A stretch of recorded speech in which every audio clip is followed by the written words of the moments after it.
सरना धर्म कोड को लेकर विभिन्न संगठनों का आज प्रेस वार्ता रखी गई थी, जिसमें सरना धर्म कोड होने से किस प्रकार हम लोग अल्पसंख्यक में चले जाएंगे, इस विवत चर्चा की गई।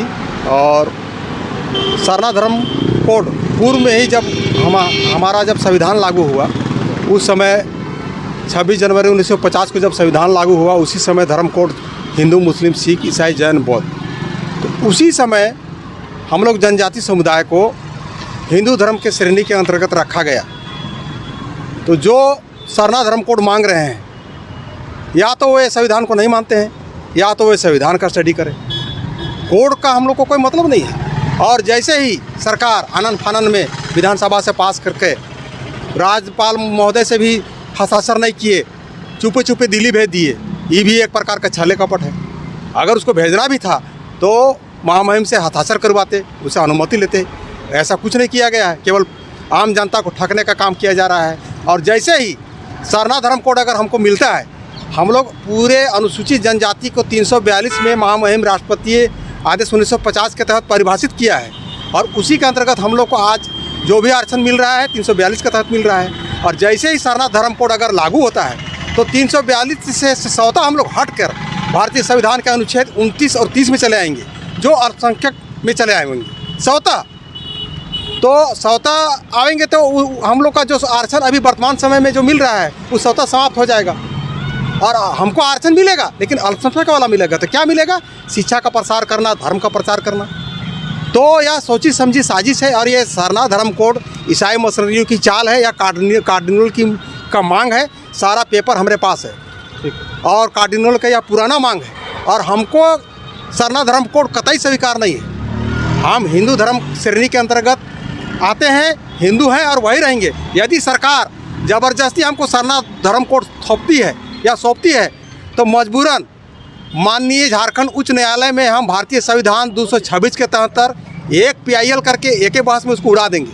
और इतना ही नहीं, ज़रूरत पड़ेगी तो भारतीय संविधान अनुच्छेद 32 के तहत उच्चतम न्यायालय दिल्ली में एक बहस में उड़ा देंगे। ज़बरदस्ती सरकार एक प्रकार से कहिए यह सरकारी धर्मांतरण है। भारतीय संविधान के अनुसार 25 के अंतर्गत कोई भी व्यक्ति अंतःकरण से कोई भी धर्म को अपना सकता है, ज़बरदस्ती नहीं।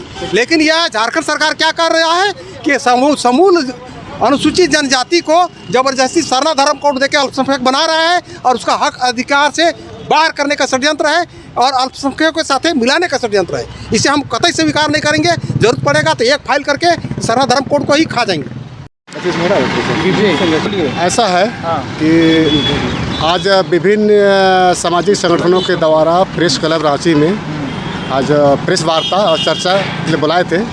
उसमें मुख्य विषय था सरना धर्म कोड, और जो धर्मांतरित हो चुके लोगों को कैसे आरक्षण हमारा जनजाति समाज का हड़प है, उसके बारे में हम लोग प्रेस कॉन्फ्रेंस रखे हैं, चैनल के माध्यम से, आपके माध्यम से, है ना। जो लोग ये कह रहे हैं कि जनजाति का पहचान के लिए सरना कोड, आदिवासी कोड, ट्राइबल कोड ज़रूरी है, और दिल्ली में और यहाँ जहाँ हर जगह अपना ये धरना प्रदर्शन कर रहे हैं, तो हम ऐसे लोगों को आपके चैनल के माध्यम से मैं कहना चाहूँगा कि संविधान में जनजाति समाज के लिए इतना बड़ा पहचान और हक और अधिकार दिया है, जिसमें जो संविधान में जो रूढ़ी और प्रथा जो संविधान में दिया है, उसका विधि का बल है, वही पहचान है। जो हमारा सिस्टम है, रीति रिवाज, परंपरा है ना, इतना बड़ा हक दिया है, उसको ये कोड मांगने वाले भाई लोग कहते हैं कि पहचान नहीं है।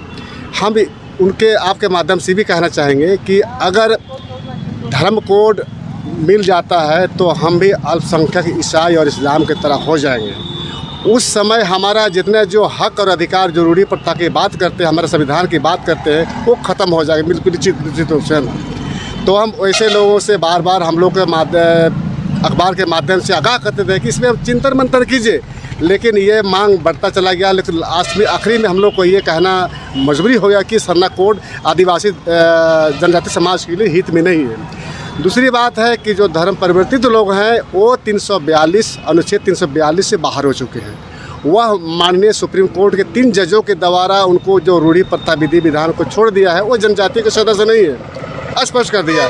जिनको अगर जनजाति समाज को अगर हक अधिकार उनका जो आरक्षण लेना है तो उनको जनजाति का सदस्य बने रहना होगा, उनका निरंतर अनुसरण करना हो, इस तरह के संविधान दिया। और दूसरी बात है कि ग्रामीण जो हमारा जो पश्चिमी अनुसूचित क्षेत्र है, अनुसूचित क्षेत्र में एक धर्मांतरित ईसाई व्यक्ति ग्राम प्रधान नहीं बन सकता है, वहाँ रोक लगा दिया।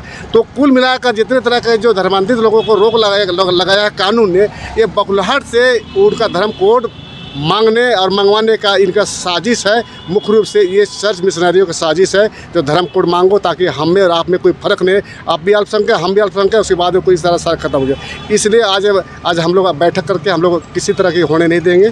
जो हमारा जो जैसे पूर्व से चलते आ रहा है उसी को मानेंगे, उसी हमारा देंगे। झारखंड की आवाज यूट्यूब न्यूज चैनल को सब्सक्राइब जरूर करें, लाइक, कमेंट और शेयर करना ना भूलें। जुड़े रहिए हमारे साथ, क्योंकि हम हैं आपकी आवाज।